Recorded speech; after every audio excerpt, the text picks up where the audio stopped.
Hello, EMS colleagues. I'm Dr. Bjorn Peterson, Medical Director with Regions Hospital EMS. Hi, everybody. I'm Dr. Yiannopoulos. I'm the Medical Director for the Center for Resuscitation Medicine. Welcome. We're going to talk a little bit about the Mobile ECMO program and the process for activation and some of the key things that you should be aware of, and hopefully get a little bit behind the curtain so you can understand why some of these things are in place and ultimately how we can really improve the outcomes, improve our scene times, and get people to the definitive treatments as quickly as possible. So, Dr. Yiannopoulos, how are things going so far? Things are going very well. We have been very busy over the last year. We ended up doing about 140 ECPR cases, which is the largest program in the world. We have struggled with our times, and we have maintained an average time from 911 call to cannulation of about 55 minutes. Some exceptions have actually been very beneficial because we have seen patients being cannulated in less than 40 minutes, and those patients do extremely well, and they are very few days in the ICU, recover very quickly, and discharge neurologically intact. So what is ideally, what would be the time window that we would want to get them from arrest to starting the ECMO pump? I think the most important thing for all EMS to remember is that after 30 minutes of resuscitation without ECMO, the chance of survival are almost zero. Survival is inversely proportional to the time of resuscitation, especially after 30 minutes, meaning that for every 10 minutes after 30 minutes of resuscitation, your survival drops by 25%. If a patient arrives at 40 minutes and is placed on pump in less than 45 minutes, has more than 50% survival chances. But if he arrives between 45 and 60 minutes, his survival rate is about 30. Okay. So, which is still better than probably 0% for a lot of these patients. If you're still going on 60 minutes of resuscitation and you haven't gotten a pulse back yet, 30% is a whole lot better than 0%. So this is still a very significant benefit for these patients, but obviously the sooner we can get them on pump, the better they do. And the survival goes up significantly, closer to 30 minutes. Absolutely, Bjorn. And I think the most important thing is we just don't like to stay still, and we want to improve things better every year if we can. The most important thing is exactly what you said. There is, if patient does not have ROSC immediately or within the first half an hour, the chances of surviving this event is almost zero. So 30% is infinitely better. And I'm not happy with 30% because 2 out of 3 patients will die. So we try to do what we can to save as many patients as we can. So the workflow that we've developed for EMS is really targeted to keeping those scene times short, because even though there's still a possibility of survival up to 30 minutes of on-scene resuscitation, if you don't get a pulse back, you're already too late at that point to get to an ECMO facility for cannulation. So we really need to be going down some simultaneous pathways as we're working these arrests. One is continuing with our standard resuscitation to do whatever we can to try to get cardiac function restored. But the other one is we need to be moving towards ECMO. So if our primary plan doesn't succeed, we're ready to go with ECMO cannulation and getting them on pump. So through that process, right now the mobile ECMO team is being dispatched through LifeLink 3's comm center. So we do have the phone number that we would ask you to call directly to the LifeLink comm center to activate the mobile ECMO team. And part of that is they have a checklist of questions that they're going to ask you that helps the team decide the best location and the best response. But it also gives you the ability to connect directly with the ECMO physician. So we don't do that on our normal scene calls unless we really need medical control advice. But why is it important for these mobile ECMO activations to connect directly with you or your colleague as the ECMO physician on duty? Thank you, Bjorn. This is a very important question. I think the communication pathway is very critical in these patients for multiple reasons. Our team serves the whole metropolitan area and basically can serve patients from St. Paul, Minneapolis, and suburbs. The team is not always located at the same spot. So where the team is located, in order to actually mitigate the time effect, we sometimes have to mobilize and meet in different places that they are making more sense for the patient's time to cannulation. So it's not unlikely sometimes to get a call from St. Paul, for example, and if I'm on the south side of the Twin Cities, I tell them to meet us at the university, because that's when the time is split in half and we can actually optimize cannulation. The other thing that's very important is communicating with the physician who is on call for that. Helps you identify the patient's inclusion and exclusion criteria a little better, so we avoid false responses.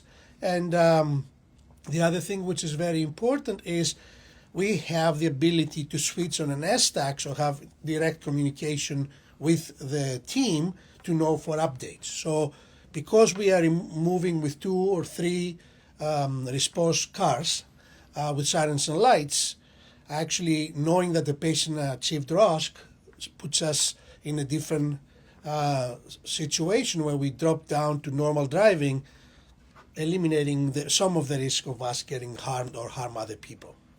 So that's a good point. So when you contact Lifelink Dispatch and you've activated the mobile ECMO team, the dispatcher is going to assign you to an STAC channel on your radio. And we use STAC just because we're working across multiple areas and regions, and so that's going to be the one common talk group that the mobile ECMO team can have in their radio banks, as well as we know everyone in Minnesota is going to have the STAC channels. It is a talk group that's probably not frequently used by most of the EMS agencies, since we generally go to our county ops, fire ops talk groups, or the METAC if it's across counties. So part of this is to understand how do you access the bank of STAC channels in your radio, and each agency is going to be a little bit different on that. So you'll have to refer to your agency's radio, fleet map, and your protocols for accessing the STAC channel. But that will be assigned by Lifelink, and so then if you do get ROSC, or if you had ROSC and now you've lost pulses again, or any of those other changes in the patient's status, you can communicate directly with the responding mobile ECMO team for either medical advice or, like Dr. Yiannopoulos said, to maybe back off on some of the Code 3 driving, although normal driving for some of you guys probably resembles Code 3 driving anyways, but at least we'll try to make it as safe as possible for the responders to get there. When you talk about ROSC, if somebody's coming from farther away and you're going to meet here at the University of Minnesota and they get ROSC shortly after activating, is that going to change their destination? Would you recommend they divert to a closer hospital that might be capable of caring for them? Or what are your thoughts on that? The change of a status of a patient after meeting initial criteria for ECMO initiation beyond should not be ever considered as a change of destination for multiple reasons. Number one, having the team there can be very helpful when patient rearrests. What happens frequently, about 30-35% of the time, is initial ROSC is followed by rearresting.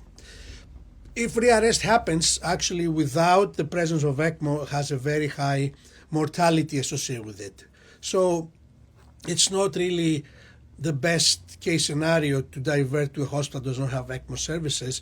And if the ECMO team has actually got off the call, it's going to take a lot more coordination for the team to respond to another hospital. So I think that it is our policy, once we mobilize for a certain location, the patient has to go to that location. If they had pulses, we usually wait for 20 minutes in the emergency department, and then if they're stable, we just leave. So that's very important. One more thing I wanted to state about the STAC and communication with the doctors, it's very important, is there are some things that we like to do, and it varies a little bit about the educational process for different EMS agencies. So we try to remind those critical things that are important for our team to optimize the timing for ECMO with this communication. Those things are things like change to 32.2, remember to ventilate, remember to defibrillate continuously as you come into the hospital, cat the pants and or whatever other things we need to remember. Communications about medication need or bicarb or amiodarone if they have any questions. So it helps a lot because we have figured out those things, save a lot of time upon arrival. So that is one more thing I wanted to add. So along that same line, we've been teaching either vector change defibrillation or dual sequential defibrillation. So assuming your agency allows it, that's still an important treatment. We still have excellent data that shows that vector change is better than standard defibrillation and dual sequential is better than vector change defibrillation as far as restoring normal cardiac function. So again, this is part of that simultaneous pathway where we're still heading towards ECMO in case our treatment fails, but we can still be doing everything else up until the point of ECMO cannulation, including vector change or dual sequential, because any sort of native heart function is still better for the patient than being on a pump if there was a way that we could have restored their native heart function before they go on pump. So all of these treatments are not exclusive. We can be doing all of these things. It just we've really changed the paradigm of cardiac arrest management here in the Twin Cities, and I think there's hundreds of patients in the Twin Cities that have benefited from this and that are still alive and very functional because of the work that Dr. Yiannopoulos and his team and the work that all of you have done in engaging with this process and really following the recommendations that we've laid out. And this is nothing you're going to learn about in ACLS as far as this workflow or any of those other courses. So we're trying to get this education and this information out so that you understand the workflow and the process a little bit better. So one of the situations and questions that comes up is we respond to a cardiac arrest and either first responders or bystanders have already shocked the patient with an AED, and then or maybe we show up and we shock VFib or VTAC, and then the next rhythm check, patient's in asystole or PEA, and we clearly don't have any cardiac function on ultrasound or a pulse, but it's not a shockable rhythm. What do we do in those situations? Yeah, that's a wonderful question, and I think it's very important to clarify this. The response should be the same no matter what the following rhythm from the first shocks is. The reason for that is you can have a successful defibrillation with an organized rhythm but have no pulses, or defibrillation can be successful to put the heart into asystole. And it's not uncommon to happen, especially now the hostile cardiac arrest. In those cases, the most important thing and the only thing that will save the patient is access to the ECMO team and be placed on ECMO very early for improving perfusion and vital organ oxygen delivery. So don't forget that the initial inclusion criteria is VF for now, but any other rhythm following VF is still a go for the team, especially if you don't get ROSC. Intermittent pulses, intermittent VT and VF episodes are still a go to the team because those people benefit a lot and they have very high survival rates. So really the only rhythm that we care about from an ECMO standpoint is that initial rhythm. So even if it's, let's say, deputies that show up with their AED and you hear on the radio as you're responding that one shock has been delivered, you're rolling up on that scene already thinking mobile ECMO, and maybe you don't even open your bags. Maybe you do just what needs to be done in that moment to get that patient moved, get your monitor applied, maybe drop an iGel real quick, at least to get them moving, and then we can talk about intubation and IO access or IV access and all of the other stuff. But at least since we know it's an ECMO candidate, we can go into that scene already knowing what our plan is going to be, and it's going to be rapid transport. So on that note then, what about scene times? How quickly, if we have 30 to 40 minute ideal time frame, but is sooner better? And then if we're moving a patient that we're doing a lot of procedures and resuscitation on, I could see that there could be some potential for harm or for missing things. So what are your thoughts on moving patients or what that ideal time frame should be? I think that is an excellent question, and the most important thing here is to realize that a lot of the things that we do in the field have not been associated with improved survival. The most important things are defibrillation and the ability to have good quality CPR. All of those things that actually are associated with survival, which is great quality CPR and successful and sequential defibrillation to potentially achieve ROSC, can be done en route. Nothing prevents you from doing so The other thing which is important is that the ability to ventilate is very important, because as resuscitation prolongs, the ability to deliver oxygen to the lungs and subsequently into the blood is what determines candidacy for ECMO. So don't forget that you can do all these things en route. Make sure that you're ventilating okay, your Lucas is going and it's in the right spot, and continuously defibrillate. People have actually asked, do you cause harm and how long do you have to stay in the field? Well, now we know there is a trial that's going to be coming out from Australia, randomize people to very quickly go to a hospital versus stay until they have ROSC, and the hope was they're going to get ECMO, but they didn't get ECMO. So actually just moving very quickly to a hospital where there was not even ECMO, only 5 cases out of 120 got ECMO, they actually made no difference in survival. And the reason for that is the people that survived were the people who got shocked very early and they had pulses, and the quality of CPR and defibrillation determined the outcomes, both of which could be done en route or in the streets. And I think that's important for EMS to realize that if they focus on those good things, they can also transfer at the same time.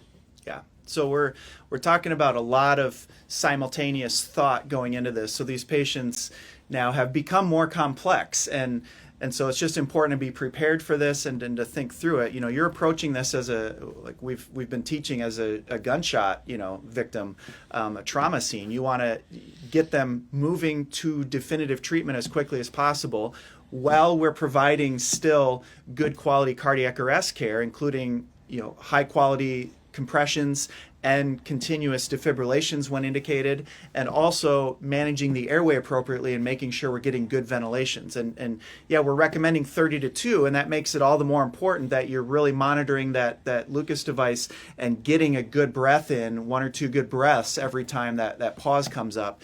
Ideally with an endotracheal tube, but there are situations where you're doing the best that you can, and you go with what you got. But all 3 of those things are considerations that we need to keep in mind and prepare for these patients. Yes, and just to close this discussion, I think it's important to realize it's a system. Your role is very, very important to deliver good care, and hopefully you can get these people back before they even see us. But if those patients fail to resuscitate, the only hope is to get on the pump as soon as possible. So that is why we need early communication, early mobilization, and the ability to communicate with the physicians to know where to go and how to go. Excellent. Well, thank you, Dr. Yiannopoulos. Great discussion. I'm sure you're busy. You probably have more patients to cannulate today. So again, this training will be available. Just make sure that you know how to access the STAC channel, the STAC channel on your radio fleet map, and reach out to the Mobile ECMO team. You can see the LifeLink dispatch number to activate the Mobile ECMO team, as well as the contact information here to reach out with any questions, training needs, or concerns that you have. So thank you for all you guys do. On behalf of Dr. Yiannopoulos, Mobile ECMO team, stay safe out there.